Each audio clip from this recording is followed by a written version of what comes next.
The Sumerian Civilization, the place that gave us the wheel, writing, math, astronomy, the sailboats, all these great things that seemingly came out of nowhere from one of the most advanced civilizations in human history.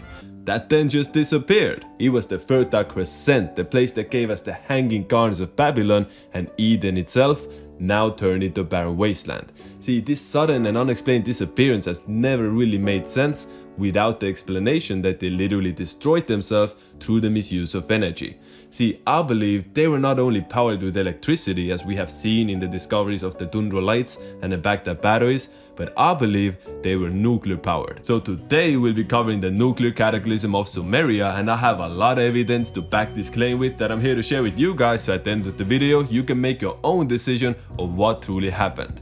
Starting with glass, which is what we call a crystal that has been melted down into new shape, changing its atomic crystal lattice. But see, there's certain types of glass that are only created in extreme thermodynamic reactions, such as volcanoes, meteors, or nuclear events. This type of glass is called tephra. While volcanic or meteoric sand is typically dark or black, nuclear tephra sand is greenish yellow. It does not occur organically in nature and it's measurably radioactive. And this glass covers the entirety of the Sahara Desert. So remember, this is very important, we'll come back to that. But now let's look at the story of the event as it's covered in a 500,000 clay text of Sumer or Babylon. Wars were fought by Marduk and Erra, who were continuously battling over who ruled Babylon, until one day they had reached the point when Erra was willing to end all life in the land to settle their disputes, and detonated 7 thermonuclear warheads in the area he suspected Marduk to be. But since he wasn't sure where Marduk really was,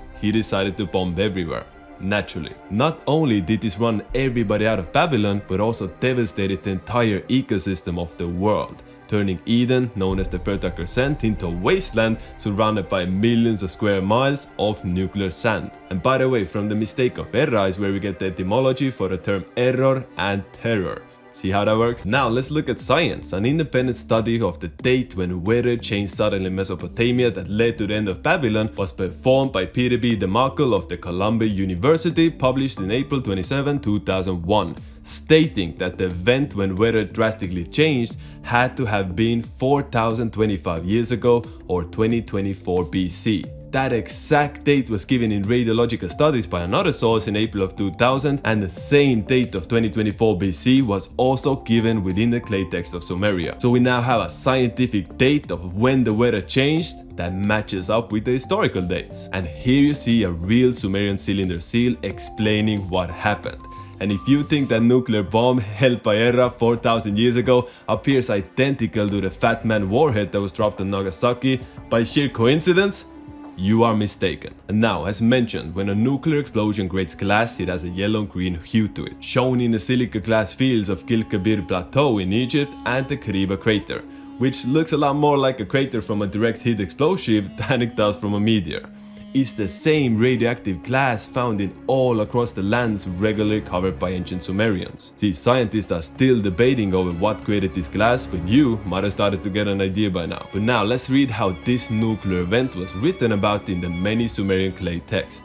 It reads, "On a land fell a calamity, one unknown to man, one that had never been seen before, one which could not be withstood, a great storm from heaven, a land-annihilating storm, an evil wind like a rushing torrent, a battling storm joined by a scorching heat." What does this sound to you? By day it deprived the land of a bright sun, in the evening the stars did not shine. The people, terrified, could hardly breathe. The evil wind clutched them, does not grant them another day. The face was made pale by the evil wind.